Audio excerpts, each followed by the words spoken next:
montaña con seguridad. Y en junio haremos una sesión deportiva online, desde casa, junto con David Abardía, que es el entrenador de la Liga Genuine. Haremos una sesión práctica desde casa, ¿vale? Entonces, bueno, pues hoy damos comienzo al ciclo del deporte y os presentamos a Jorge Martín, es estudiante de último grado de trabajo social y es titulado en grado superior de TAFAD, con que, bueno, nos va a hablar sobre el deporte adaptado y lo que necesitamos para poder practicarlo. Os recordamos, como siempre, poner los micros en silencio, el que levante dará la manita esa que hay a mano izquierda abajo en la pantalla y tanto Aroa como yo os daremos paso y esa voz que habéis escuchado es de la grabación que se pone en marcha. Si alguien no quiere salir, que se ponga por favor la cámara en oculto, ¿vale? Con que nada, damos paso a Jorge. Bueno, hola a todos y todas. Un poco siguiendo con lo que ha dicho Bea, la idea de lo de hoy no es tanto centrarnos en cómo adaptar el deporte y hablar del deporte adaptado, que sí que vamos a explicar un poco qué es y qué se necesita o qué se hace para adaptar un deporte, pero también es como, pensando en la gente que va a venir después, en los deportistas que van a venir a explicar sus modalidades o a hablar sobre ellas, pues hacer como una especie de introducción de cómo son estas modalidades para que las conozcáis y qué adaptaciones se hacen o qué materiales se utilizan para hacer esas adaptaciones. Así, todas las preguntas o todas las curiosidades que se os ocurran, os las apuntáis y entonces ellos os las explicarán bien, que son en el fondo los que los practican y los que viven ese deporte y los que pueden explicar bien qué es lo que hacen. Y me imagino que, porque han dicho que soy ya casi experto, pero no soy experto en esto, me aceleraré un poco a la hora de hablar, así que si algo no entendéis o queréis pararme para preguntarme lo que sea, sin problema, me decís y repito lo que haga falta. Y antes de empezar, sí que me gustaría como lanzar la pregunta, antes de meternos en qué es el deporte adaptado, me gustaría saber un poco qué entendéis, la gente que estáis aquí o que le apetezca participar, qué piensa que es el deporte adaptado.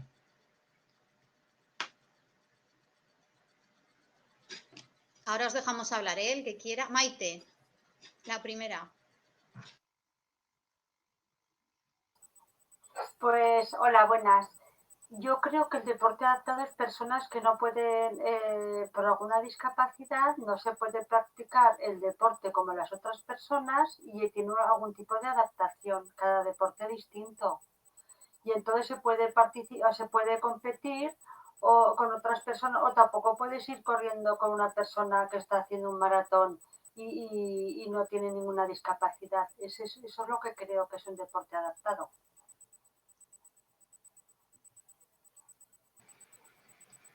Muy bien. ¿Alguien más se anima a responder? ¿No? Esperan a que vale. le des más... Venga, pues vamos. Espera que comparto. Gracias, Maite. Nada. Se ve bien, ¿no? Ahora se va a ver. Ahora. ¿Se ve? Sí. Vale, aquí la pregunta, bueno, pues así para empezar a introducir un poco qué es el deporte adaptado, con una definición así más seria, el deporte adaptado se entiende como aquella modalidad deportiva que se adapta al colectivo de personas con discapacidad o condición especial de salud.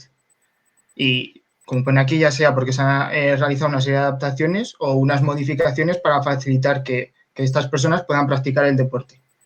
Luego es curioso porque sí que hay deportes que en base a las reglas o al funcionamiento que tienen de normal, como es el baloncesto, se adaptan. Porque las reglas del baloncesto, al hacerse baloncesto en silla de ruedas, pues hay una serie de normas que tiene el baloncesto convencional que no pueden utilizarse. Entonces la adaptación en este caso es en las reglas. Y luego hay deportes que igual no pueden realizarse adaptaciones o varías tanto las reglas o el funcionamiento del propio deporte que aparece un deporte nuevo, como es el caso de la bocha. Que en esto no estoy muy de acuerdo porque yo considero que la bocha es es como si fuese la petanca, pero al final la bocha con este nombre es un deporte nuevo que además luego hablaremos de él. Bueno, para adaptar los deportes o para conseguir que una modalidad pueda ser participada por todo el mundo, podemos realizar adaptaciones en el reglamento, que es como lo que he dicho de lo del baloncesto de silla de ruedas, que por ejemplo, en el baloncesto, si tú coges la pelota y no la botas y empiezas a correr, son pasos de salida. Lógicamente, si tú estás jugando con una silla de ruedas, tienes que botar la pelota, pero es muy complicado que todas las normas que tienes en el baloncesto convencional, aplicarlas cuando tienes que desplazarte con una silla. Luego también puede ser una adaptación mediante material, que por ejemplo es con los valores sonoros que hay en las modalidades deportivas de personas ciegas, que por ejemplo en el fútbol 5 el balón dentro tiene un cascabel. Entonces, como las personas no ven o llevan un antifaz para no poder ver, se guían por el sonido que hace el balón. Entonces están jugando a fútbol, pero se les pone la adaptación del cascabel dentro de la pelota para que puedan practicarlo. Luego también se hacen adaptaciones técnico-tácticas, que es acortar el tiempo, por ejemplo, de los partidos en la Liga Genuine. Como hay personas que no tienen tanto fondo físico, pues en vez de hacer un partido de 90 minutos o una parte de 30 minutos, se hacen partes más cortas de 10 minutos para que así las personas que tienen una capacidad física menos entrenada o que por X circunstancias no pueden mantener mucho tiempo el estar corriendo, pues se les hace esta adaptación. Luego también puede ser con el número de jugadores y con todo lo que se nos ocurra, tanto con hacer el campo más grande, con hacer el campo más pequeño, con las distancias, con todo. Y luego en las instalaciones deportivas, pues por ejemplo en el goalball se ponen unas líneas en el campo, pero como las personas que juegan a goalball son personas ciegas o personas que llevan antifaz y no pueden ver, se ponen unas líneas con relieve para que ellas sepan dónde están. Así, mientras están en el suelo, puedan ir tanteando y tocando con la mano y sepan si están dentro del sitio en el que tienen que estar o si salen fuera o no. Y aquí tenemos no son todas, pero sí que es gran parte de las modalidades que están adaptadas. Hay modalidades que son olímpicas y hay modalidades que no lo son. Por ejemplo, el atletismo, el bádminton, la halterofilia, la natación, sí que son olímpicas, pero la escalada, por ejemplo, o el golf, no. Las que están en rojo son las que vamos a explicar ahora. Como bien ha dicho Bea, como va a haber personas que practican ciclismo, que practican esquí, que practican golf y escalada, vamos a presentar un poquito cómo son esas adaptaciones y para que así todas las preguntas que se os ocurran se las hagáis a ellos. Luego se me ha ocurrido meter la bocha porque ya que en Aspace, aquí en Huesca, ahora no lo sé, pero sí que estuvieron un tiempo que estuvieron entrenando y tienen todo el material para poder jugar a la bocha, pues me parecía curioso conocer un poco este deporte. Y luego también he decidido explicar un poco la halterofilia porque a mí es un deporte que me gusta mucho y la adaptación que se hace y la complicación que conlleva la adaptación porque las normas son muy rígidas, pues me apetecía explicarlo un poco. Así que vamos a comenzar por el ciclismo. Y en el ciclismo, tanto en el adaptado como en el no adaptado, las competiciones se hacen tanto en pista como en carretera. El ciclismo de carretera es el que vemos en la tele, que por ejemplo puede ser el Tour de Francia o la Vuelta Ciclista, el Giro, todas esas competiciones. Y luego están las pruebas en pista, que para que sepáis cómo es la pista, las pruebas en pista se hacen aquí. Y esto es un velódromo. Entonces, entre las gradas y la pista de atletismo, que sería la parte azul, toda esa parte de parquet es por donde corren las bicicletas. Allí en el ciclismo de pista se hace tanto persecución como pruebas de contrarreloj, que son individuales o que son por equipo, y también se cronometra para ver quién es capaz de dar la vuelta más rápida, 2 vueltas, 3 vueltas, las que sean.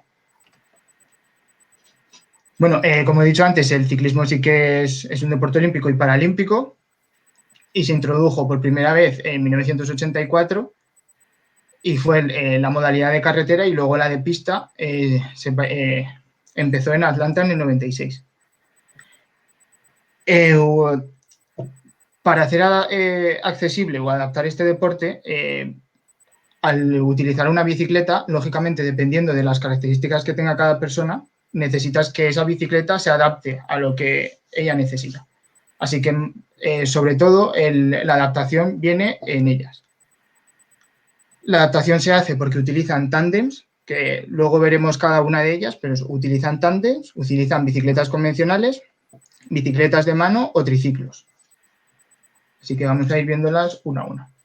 El tándem es lo que veis aquí, que tiene dos sillines, el de la izquierda. La curiosidad o lo característico de esto es que van dos personas. Como podéis ver, la bicicleta es muchísimo más grande, es más larga y pesa muchísimo más.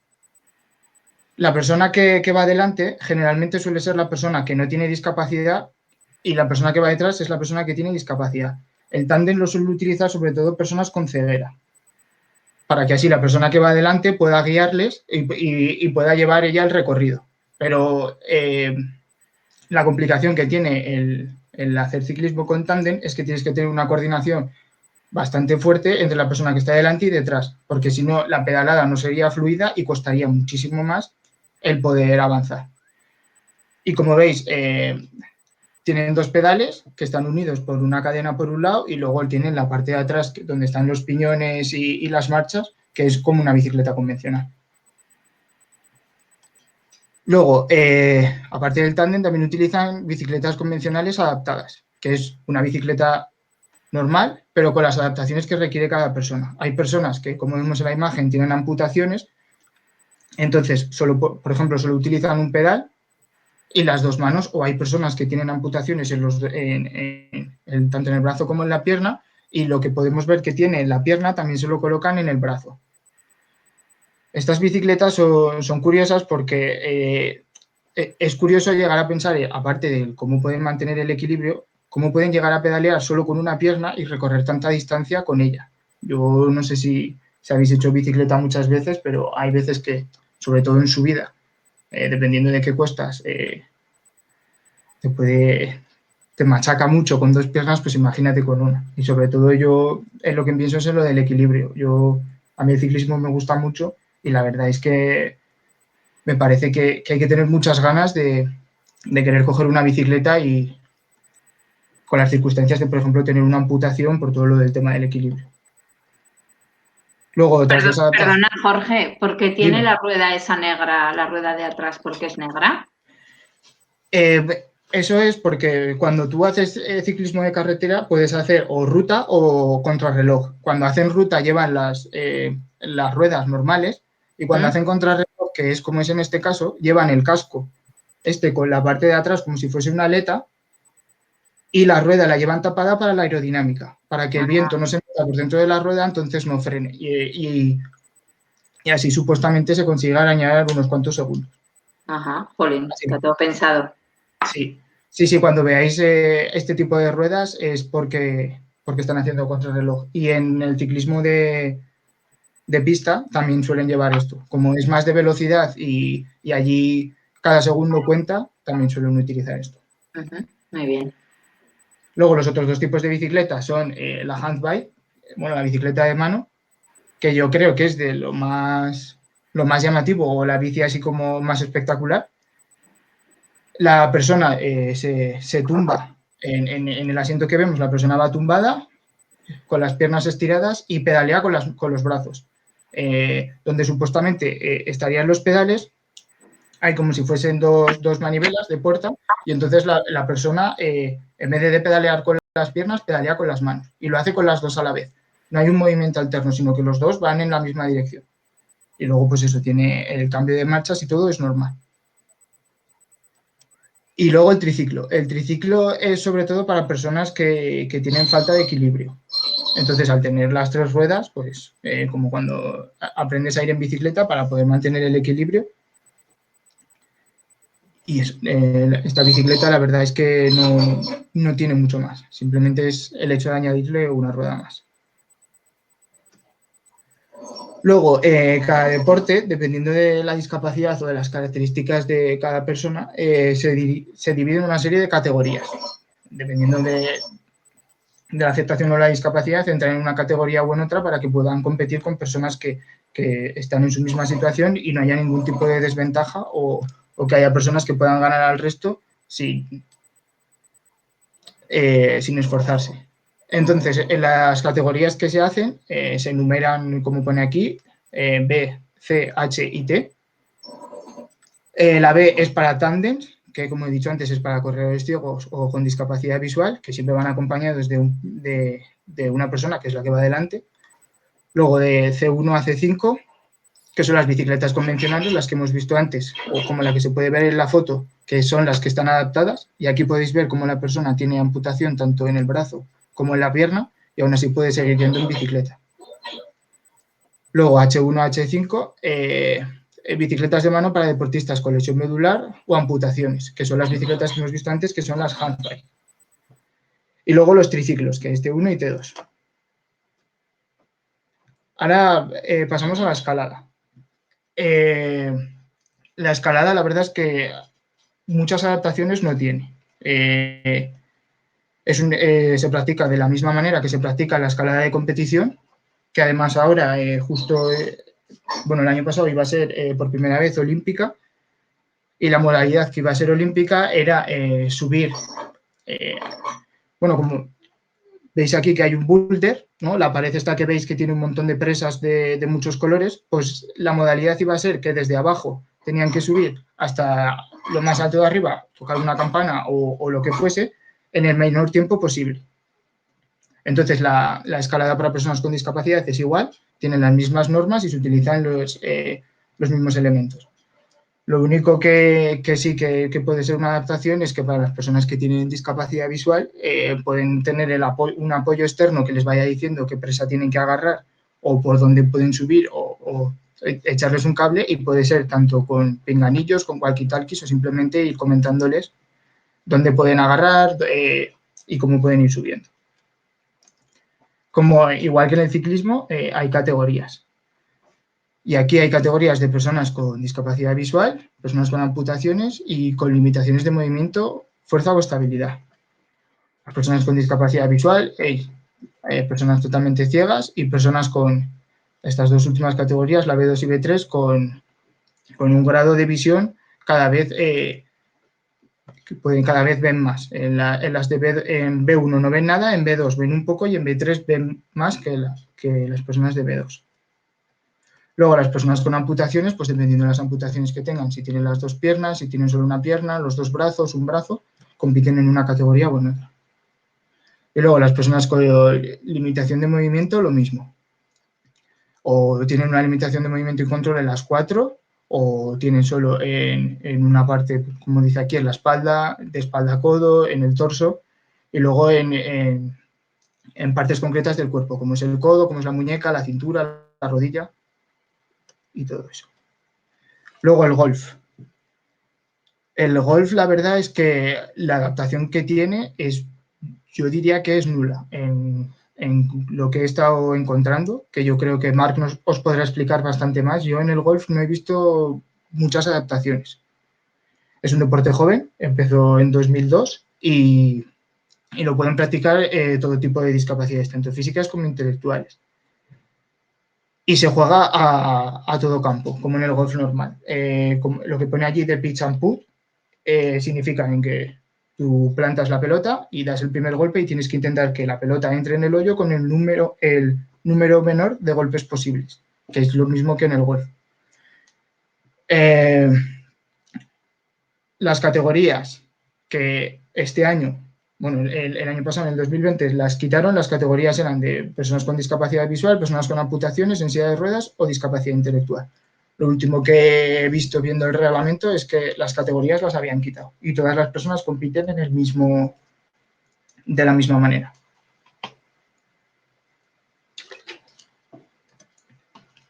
Luego el esquí, que el esquí tiene un montón de modalidades, tanto los deportes de invierno olímpicos y paralímpicos como fuera de lo que es olímpico. El esquí yo creo que es una de las los deportes que más modalidades tiene y lo puede participar todo tipo de personas con cualquier discapacidad. Nos vamos a centrar en el esquí alpino y en el esquí nórdico. El esquí alpino es el que veis aquí a la derecha de estas dos personas haciendo descenso, que puede ser un descenso como el que hacemos de normal cuando vamos a esquiar, sin más, o puede ser un descenso en slalom, que se colocan las banderas azules estas que veis aquí y tienen que ir haciendo un zigzag, esquivando cada bandera y llegar al final en el menor tiempo posible. Luego está el esquí nórdico, que es el esquí de fondo, que es lo que veis aquí en la izquierda, que es igual que el esquí de fondo paralímpico. Por ejemplo, poner una distancia de unos 12 kilómetros y tienes que hacer esos 12 kilómetros en el menor tiempo posible. Es como una carrera de fondo. Las categorías tenemos tanto en discapacidad visual, de pie y en silla. Luego veremos, que lo podéis ver aquí, luego os explicaré los diferentes, igual que he hecho con las bicis, las diferentes adaptaciones que hay para los esquís. Las categorías en discapacidad visual son las mismas que hemos visto antes, B1, B2, B3, ciegos totales, personas con un resto de visión pequeño o con un resto de visión mayor. Personas a pie, que la 1 sería con la mayor afectación, que tienen afectadas las dos piernas y luego según va subiendo el número, la afectación es cada vez menor, hasta que llegamos a la 9 que tienen las afectaciones en brazos y piernas, pero pueden colocarse de pie y pueden hacer perfectamente el esquí con unos apoyos que veremos ahora. Y luego las personas en silla, lo mismo. Continúa con las categorías de lo de pie y van desde las personas que tienen más afectación a las que tienen menos. Aquí, igual que con las bicicletas, hay cuatro formas de adaptar el esquí. La primera forma es esta del monoesquí, que la curiosidad es que solo en la silla solo hay acoplado un esquí. Y utilizan, en vez de utilizar los bastones normales, utilizan unos bastones que son más, que la parte del final es como si fuera la punta del esquí. Entonces es como si esquiaran con tres esquís, el que tienen en la silla y los dos que tienen en los brazos, que al final es como alargar sus brazos para poder ir tocando la nieve para poder girar. Según he podido leer, esta es la modalidad más complicada de todas. Para poder llegar a practicar esto tienes que tener un control de tu cuerpo, del equilibrio y del propio esquí bastante grande. Luego, este sería el biesquí, que es lo mismo que el monoesquí, pero la diferencia es que tiene dos esquís.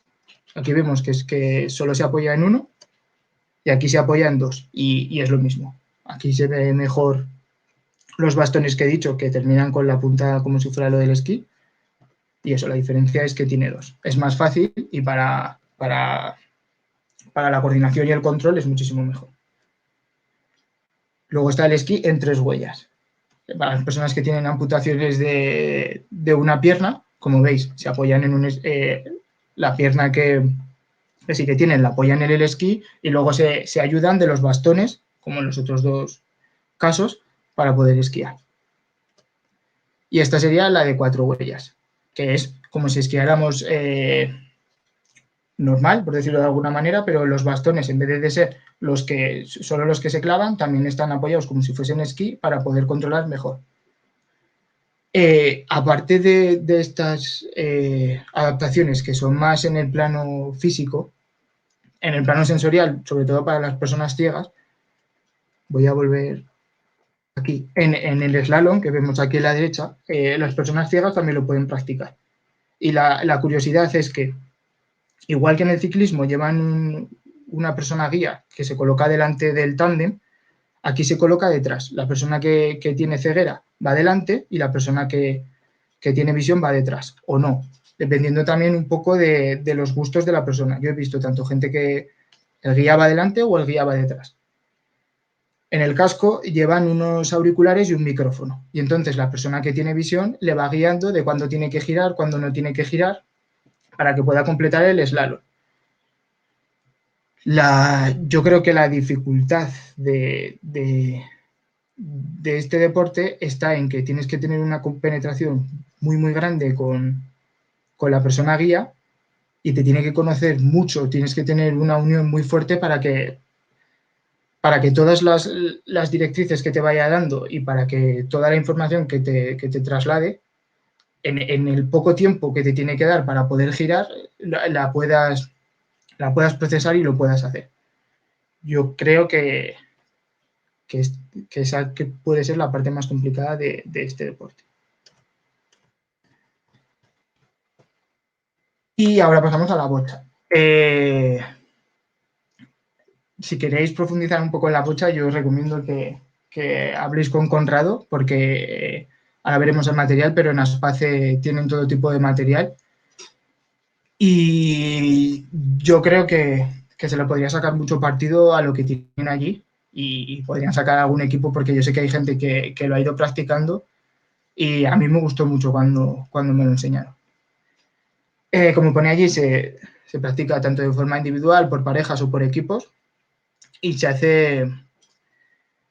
El funcionamiento es como si jugáramos a la petanca. Hay una pelota, que es la imagen en la que se ve esta blanca, y un equipo se queda con 6 pelotas rojas y otro equipo se queda con 6 pelotas azules.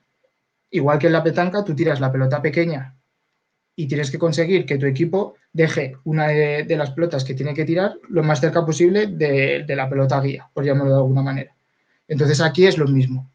La curiosidad de este deporte es que lo practican personas que tienen parálisis cerebral o una lesión cerebral o una discapacidad física severa. Es como las personas que más afectación tienen en cuanto a movilidad lo pueden practicar. Lo pueden practicar porque se puede utilizar tanto la mano o el pie para poder lanzar. Y aparte de la mano o el pie, como ya podéis ver en la imagen, se pueden utilizar esas rampas y las personas que tienen la movilidad más reducida pueden utilizar un casco con gancho, que yo creo que lo podréis ver en la imagen, para poder lanzar la pelota. Aquí se ve mejor. Este es el material que se utiliza. Las pelotas, como hemos dicho, la pelota blanca sería la pelota guía, la pelota pequeñita que tú tiras en la petanca, y el resto de pelotas es las que se reparten en los equipos. Si tú tienes buena movilidad en la mano y tienes fuerza suficiente, tú te sientas en una silla, por ejemplo en esa silla, y entonces tú lanzas la pelota con la mano. Si no tienes la fuerza suficiente para poder lanzar la pelota con la mano, te pueden colocar la pelota en el suelo y tú le pegas una patada. Y con esa patada tú lanzas la pelota hacia la bola blanca. Si no tienes ni movilidad ni fuerza en la mano o en el pie para poder lanzar o chutar, puedes tener ayuda de un asistente para colocarte lo que veis aquí en la derecha, que son las rampas. Entonces, la persona que va a lanzar se coloca justo en la parte final de la rampa y puede coger la bola con la mano, darle las indicaciones que considere al asistente para que mueva la rampa pues más a la derecha, más a la izquierda, en función de donde esa persona quiere que llegue la bola. Y cuando ya cree que la rampa está colocada donde debe, lanza la pelota cae por la rampa y llega a donde tenga que llegar. Si la movilidad de la mano es y no tiene fuerza para agarrar o para colocar la pelota, utilizan lo que vemos aquí en medio, que son los cascos. Entonces, con el casco es el mismo mecanismo que con la mano. La persona que asiste mueve la rampa en función de las indicaciones que da el deportista o la deportista, y en vez de colocar la pelota con la mano, el asistente coloca la pelota y con ese casco, que tiene un gancho al final, la persona apoya el gancho en la rampa y hace tope con la pelota. Y en el momento en el que todo está colocado y ella quiere lanzar, levanta la cabeza y entonces el tope se levanta y la pelota cae rodando por la rampa como si lo hubieses lanzado con la mano. Las categorías son estas 4, que aunque se dividan por categorías, según he podido ver, compiten todos con todos. Al estar las adaptaciones de la rampa, a ti te dividen por categorías, pero te dividen por categorías para que puedas utilizar un material u otro, pero todas las personas compiten entre sí. Los jugadores que están en la categoría de BC1 tienen limitaciones severas tanto en las piernas como en los brazos y en el tronco, y dependen de una silla eléctrica, que es lo que serían las personas que utilizarían tanto la rampa como el casco. Las personas de BC2 tienen mejor función en el tronco y en el brazo, y entonces o pueden lanzar la pelota o pueden utilizar solo la rampa. Las personas BC3, vale, no, las personas con BC2 pueden lanzar la pelota con la mano. Las personas BC3 son las que pueden utilizar la rampa para lanzarla. O sea, se pueden coger la pelota, pero utilizar la rampa para poder lanzarla. Y las personas BC4 no tienen ningún problema, tanto para lanzarla con la mano como para poder chutarla. Y ya por último, para terminar, vamos a explicar cuál es la adaptación que se hace de la halterofilia, pero lo curioso de esta adaptación es que se hace otro deporte completamente distinto. Por eso hay dos nombres, ¿no? La halterofilia y el parapowerlifting. El powerlifting diríamos que es el hermano pequeño de la halterofilia. La halterofilia es el deporte de fuerza, de levantamiento de peso por excelencia, y el powerlifting es como el deporte más nuevo de levantamiento de fuerza. En la halterofilia se hacen dos movimientos, que son el clean y el snatch, el dos tiempos y la arrancada. Y en el powerlifting se hace levantamiento de sentadilla, levantamiento de press banca y peso muerto. La halterofilia adaptada o el parapowerlifting se hace solo el press banca. Lo hacen personas que tienen una discapacidad física, ya sea una lesión medular, una amputación, parálisis cerebral, o incluso hay personas que tienen enanismo. Y no sé si las personas con síndrome de Down podrían competir aquí o podrían competir en las modalidades no adaptadas. Pero bueno, lo curioso de esto es que, lejos de cómo es la halterofilia, se utiliza un movimiento de powerlifting. Aquí no hay categorías, da igual la discapacidad que tengas. Tú vas a competir en una categoría en función de tu peso corporal. Y como pone aquí, y luego las veremos, hay 10 categorías masculinas y 10 categorías femeninas. ¿En qué consiste? Aquí lo podemos ver. La persona se tumba en el banco y en los soportes se coloca la barra con el peso. Las personas que están a los lados te ayudan a sacar la barra de los soportes y tú tienes que bajar la barra hasta tu pecho, pararla, y en el momento en el que la persona que está sentada detrás, que es el juez o la jueza, te dice arriba, tú tienes que levantar la barra desde tu pecho hasta arriba. Pero cogiendo un poco lo que se hace en la halterofilia, cuando se hace el levantamiento, los codos se tienen que bloquear los dos a la vez y no puede haber ningún movimiento. Tú haces el levantamiento y los codos los tienes que bloquear fuerte, porque si no es nula. Aquí la curiosidad es eso, el hecho de que tú tienes que levantar, pero son muy estrictos a la hora de que el levantamiento sea válido o el levantamiento no sea válido. Y las adaptaciones que se hacen en este deporte es, aparte de lo estricto que es en este caso el reglamento, porque en el powerlifting sin adaptar no son tan estrictos, es el banco. Como la mayoría de las personas o tienen una afectación física en la parte inferior del cuerpo, como podemos ver en la foto, las personas que no tienen esta afectación no pueden utilizar tampoco las piernas. Entonces, la parte final del banco es muchísimo más ancha para que pueda colocar las piernas y se les coloca unas cinchas o unas cuerdas para que no haya ningún tipo de movimiento, para que toda la fuerza salga del pecho y de los brazos. Y así como curiosidad, aquí en la foto, la chica esta que sale, que es Loita, es una atleta española y a nivel internacional es una persona bastante reconocida, y creo que a nivel nacional no mucho. Y además hace relativamente poco, no sé si ha sido un mes o yo creo que no llegará a 2 meses, en el hospital de parapléjicos de Toledo ha abierto, ella y su entrenador han abierto un centro de élite, un centro de rendimiento para poder para que atletas que practican este deporte puedan tener unas instalaciones buenas, con material bueno, para que puedan empezar a practicar este deporte y hacerlo más conocido. Y para terminar, aquí tenemos las categorías, tanto de masculino como femenino. Como he dicho, la afectación o el tipo de discapacidad que tú tienes no tiene ningún valor, sino que lo que importa es tu peso corporal para que, en función de cuál sea, puedas competir con personas que estén en el mismo rango que tú y entonces compitáis en igualdad de condiciones.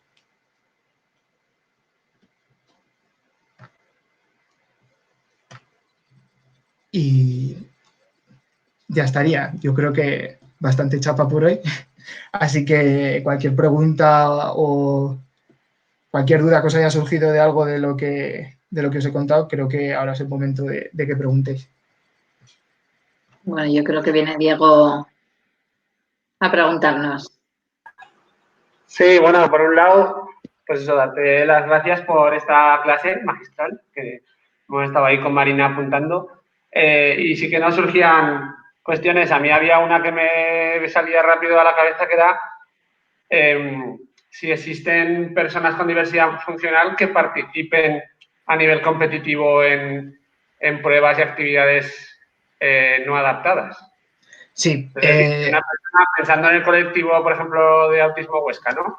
Una persona con TEA participa en competición, en actividades, en competiciones no adaptadas. ¿Sabemos algo de eso? Y quien dice TEA, digo cualquier persona con diversidad funcional. Sí, por ejemplo, en lo del caso del TEA, para ir a las Olimpiadas, por poner así un ejemplo muy concreto, en la mayoría de los deportes tú tienes que sacar una marca mínima. Por ejemplo, para los 100 lisos tú tienes, no sé cuánto es, pero por poner algo, 10,8 segundos, ¿no? Si una persona con discapacidad intelectual, con TEA o con lo que sea, consigue esa marca mínima, puede ir perfectamente a participar en las Olimpiadas. La cosa es que sí que hay personas que prefieren competir en las modalidades adaptadas, que yo creo que será ya más por comodidad o por elección personal, pero por poder sí que pueden. Tanto, por ejemplo, en el último que he explicado, en el para powerlifting, las personas que lo practican pueden competir en competiciones sin adaptar de powerlifting. Lo que pasa es que solo practicarán press banca y ya está, pero por competir pueden hacerlo.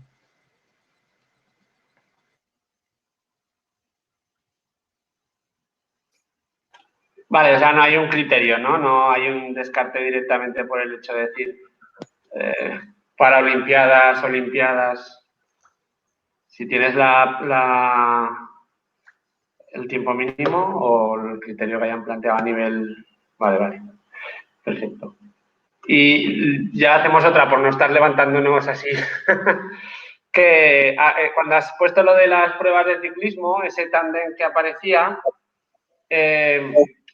recordaba el caso de, se lo comentaba Marina, que recordaba el caso de unos hermanos, uno de ellos con diversidad funcional, TEA, diagnosticado con TEA y además con discapacidad visual. Y que pues utilizaban el tema del ciclismo en tándem con su hermano neurotípico y sin discapacidad, pues como una manera de visibilizar su realidad, ¿no? Entonces, me venía la pregunta de si también existían adaptaciones cuando se daban casos donde una persona, como era este ejemplo, sumaba diversidad funcional. Es decir, una persona que tiene TEA, pero que además tiene discapacidad visual. ¿Hay alguna suma de adaptaciones? No sé si en eso sabes algo o es un poco meterte en un embolado, pero que me acordaba de ese caso y por eso me surgió un poco la duda. No sé, no sabría decirte. Sé que es que lo del ciclismo en pista, la adaptación de tándem es sobre todo para personas con ceguera.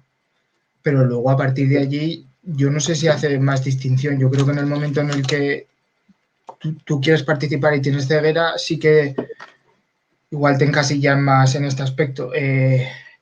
No me acuerdo quién era que habéis dicho que ha hecho ciclismo. Yo creo que esta pregunta, si se la haces a él, igual te la responde mejor que yo. Juan Alberto, ya nos lo apuntamos para la Vale. tertulia. Sí, porque yo creo que esta pregunta él te la puede contestar bien, Diego, porque seguramente apunta. se sepa el reglamento mejor.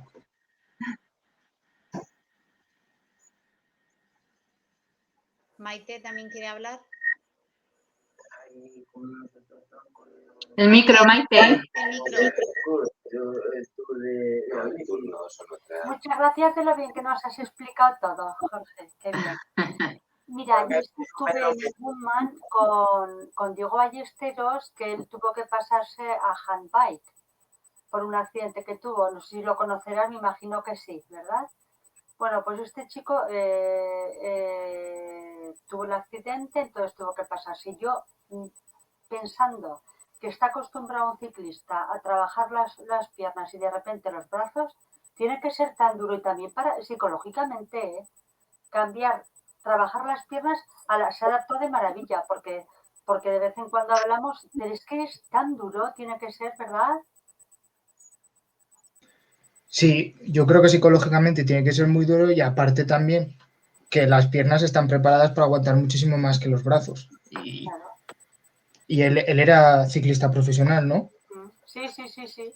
Claro, pues entonces encima él que tenía muchísimo entrenamiento y tenía las piernas hechas para sufrir todo lo que pudiera y más, pues me imagino que sí, que a nivel mental tiene que ser un golpe bastante fuerte. Sí, y mira, es que cuando estuvimos en el Woodman, como tampoco sabían si yo iba a caminar, lo que más me trabajaban eran los brazos, igual que él. Ya supieron que como su lesión era medular, pues claro, lo que había que trabajar más eran los brazos. Y él la verdad es que, pero es que además yo creo que ha sido hasta campeón de España con handbike. Imagínate, y va por la carretera, te lo puedes encontrar que va entrenando por los alrededores de Arrastro, que él vive allí, ¿eh? Y va con la bicicleta, entonces es tanto de admirar. Y ahora cuando he visto, es que es verdad, es cambiar todo, todo, todo. Y las piernas, pero es que eso psicológicamente tienes que pensar que lo que tienes que trabajar son las manos. Es que aparte de lo que te afecte psicológicamente el cambio en tu vida, es ya deportivamente. Eso Sí, tiene sí. que ser tremendo, ¿eh? Sí, pero él, al final a quien le gusta el ciclismo es porque le gusta sufrir, entonces yo creo que él no tendría ningún problema en querer sufrir y que le dolían los brazos. Sí, sí, no, él ya verdad, es que él la inclinó para allí su vida ahora, sí, sí, sí.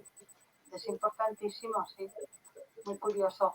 Y luego, claro, porque por ejemplo el baloncesto, pues claro, lo que trabajas, aunque vayas en silla de ruedas, pero claro, lo que ya has trabajado son las manos y yo pienso que es más parecido, ¿no? Y cualquier otro deporte hay mucho más diferencia al tenerlo que adaptar.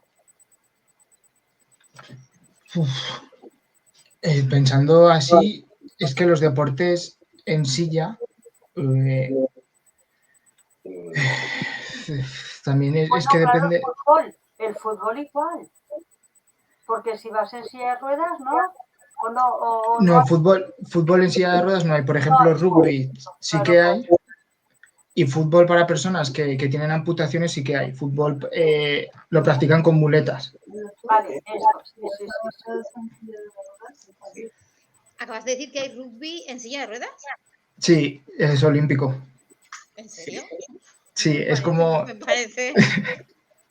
Sí. A ver, no es tan bestia ni tan violento como el rugby convencional, pero sí. Y hay placajes, quiero decir, las sillas están preparadas, tienen una parte adelante que están preparadas para que haya choque. Y incluso hay alguno que desde la propia silla se tira como a aplacar al otro para intentar tirarlo al suelo, sí. Qué barbaridad. Me parece un poco... Bueno. No, está bien. Alberto, creo que queríais preguntar por ahí algo, ¿verdad? Fernando, quería preguntar, acércate. La alterofilia y vas a preguntar. Jorge.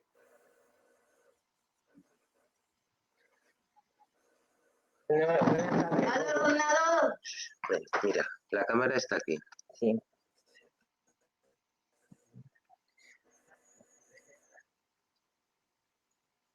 Hola. Buenas tardes, Jorge. Dime. ¿Qué tal estás, campeón? Bien, Pregunta. ¿y tú? Bien. Oye, ¿cuánta gente hay como nosotros que hace pesas adaptadas o adaptadas? Tú, si quisieses, tú podrías practicar halterofilia o powerlifting sin adaptación. Tú podrías hacerlo como cualquier persona. Vale, vale, muy bien. Así que si te quieres poner fuerte, díselo a Alberto y que te eche una mano. No, aquí no. Ya se va. ¿Qué fama me ponéis?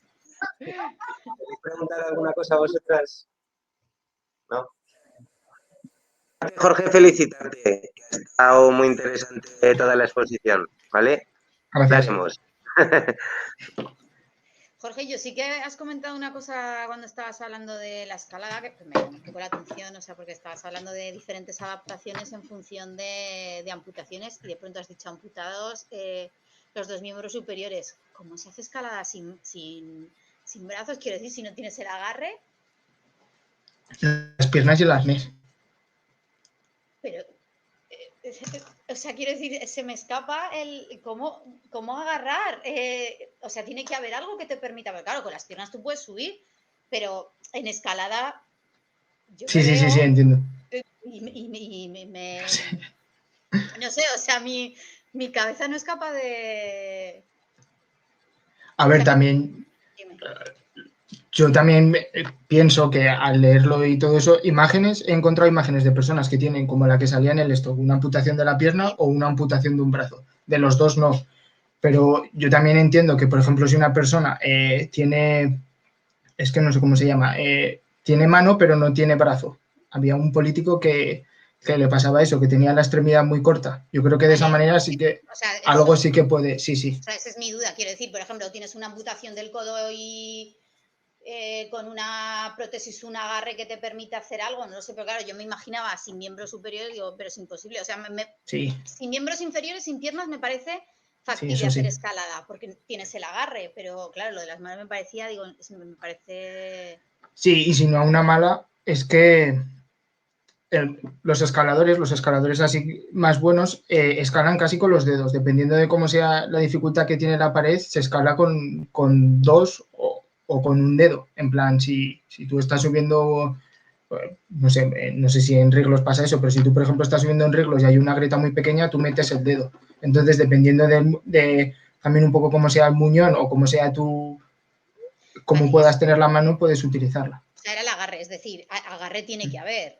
Sí, sí, O sí, sea, sí. si no es inviable. Vale, vale, es que me ha pasado como con el rugby cuando lo has dicho, digo, digo, Lo, pero qué lo del barbaridad. rugby llama la atención. Sí, sí, no sé. A ver, me parece ya en líneas generales, o sea, mucho te tiene que gustar el deporte para buscar la adaptación que te permita seguir adelante con el deporte. Es un poco también lo que ha dicho antes Maite. Si antes practicabas deporte de forma normalizada, creo que casi más difícil que buscar la adaptación que necesitas es ese proceso psicológico de decir, quiero seguir adelante. O sea, eso que decías, el sufrir, el aceptar que ahora lo vas a tener que practicar de otra manera, porque lo que sí que me ha quedado un poco claro con esta charla es que si tú quieres seguir practicando deporte, recursos y adaptaciones Sí, tienes un montón. tienes para elegir. O sea, que aquí lo importante es que te guste el deporte y la actividad física, y cada uno en su nivel pues puede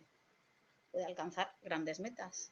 Ya hablaremos con Conrado a ver si un día nos quiere hacer una clase práctica de bocha también. Igual de aquí sale un equipo y estamos en las Olimpiadas dentro de unos años. Nunca se sabe, nunca se sabe. Maite, cómo se me ríe hoy. A ver, ¿alguna pregunta más queréis hacer por aquí?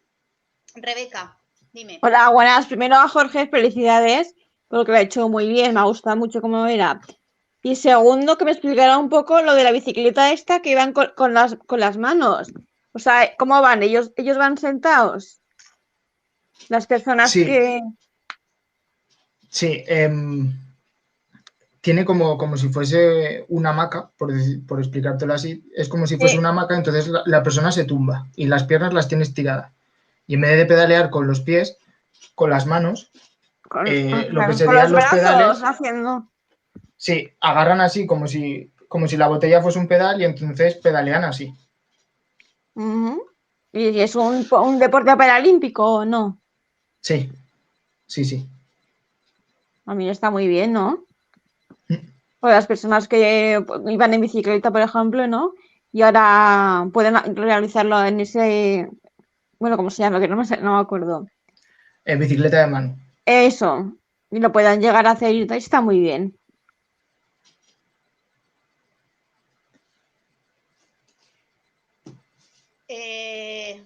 ¿Alguna pregunta más? Diego viene hacia aquí, no sé si porque quiere hacer una pregunta, creo que sí. Yo. Vale. Que es que teníamos aquí un debate con Marina, que creo que me lo ha aclarado ella, pero lo queremos confirmar. En el deporte este de la bocha, teníamos la duda, Jorge, con el tema de la rampa, a nivel de velocidad, simplemente. Yo entiendo que, claro, yo con mi mano pues puedo medir el lanzamiento a donde quiero que llegue la bola, porque ya calculo pues, la fuerza con la que la voy a impulsar. Pero claro, una persona con esta diversidad funcional que tiene la adaptación de la rampa, ¿cómo lo hace? Entiendo que Marina decía que era colocando la pelota o la bola en función de donde quieras que llegue, pues más arriba o más cerca de la salida. Es así, ¿no? Sí, la rampa, al menos las que tienen en espacio eran todas iguales, pero tenían una parte que se podía quitar y que se podía poner que eran o más cortas o más largas. Entonces, en función de lo lejos que quieras lanzarlo, pones la que es más larga y entonces coge más velocidad. Y puede estar o pegada en el suelo o la puedes levantar o como quieras para que llegue más lejos, más cerca. Pero lo que sí que todas las indicaciones te las tiene que dar esa persona. Esa persona te marca dónde quiere que esté la rampa y cómo quiere que esté. Tú no puedes tomar ninguna decisión, tú solo mueves. Ok, aclarada la duda. Muchas gracias. Vale. Bueno, pues doy una última ronda. ¿Alguien quiere aprovechar? Y si nadie quiere hacer ninguna pregunta, yo aprovecho para darle las gracias a Jorge por la segunda charla que nos da en Albrasero. Como ya ha dicho Bea antes, ya es un experto y a lo mejor volvemos a tirar de él algún día, nunca se sabe, Jorge, es lo que hay. Daros las gracias a todos los participantes que habéis estado aquí en este espacio, a los que repetís y a las nuevas caras. Como ya os ha informado antes mi compañera, esta charla está dentro de un ciclo de deporte, os he explicado las charlas, pero os cuento que dentro de 15 días lo que empezamos también es un ciclo sobre alimentación, porque vamos a tener 2 ciclos, uno sobre actividad física y otro sobre alimentación. Entonces, dentro de 15 días, la charla que nos toca es la primera charla del ciclo de alimentación, que os mandaremos la información porque nos hablarán sobre la microbiota y la importancia del intestino. Bueno, ahí os llegará toda la información. Y espero veros a todos, tanto dentro del ciclo deportivo como dentro del ciclo de alimentación, a los que estáis aquí y a nuevas caras. Oye, espera, que veo que hay una pregunta. ¿Alguien quiere decir algo y me salta? O espera un momento. Hola, ¿se podrá acceder a la grabación de la charla? Me he incorporado un poco tarde. Sí, se podrá acceder a la grabación de la charla. Como he comentado al principio, se está grabando y la colgaremos en la web de Cádiz. Hay un espacio habilitado que se llama La Fresca al Brasero, que es como se llaman nuestras sesiones de aquí. Entonces, en la sesión de hoy colgaremos la grabación, o sea que podréis tener acceso todas aquellas personas que como tú no os hayáis podido incorporar desde el principio. Y ahora sí, dicho esto, muchas gracias a todos por vuestra asistencia, sobre todo a ti, Jorge, por la explicación y nos vemos dentro de 15 días. Hasta la próxima. Hasta la próxima. Chao. Adiós. Adiós. Adiós. Adiós.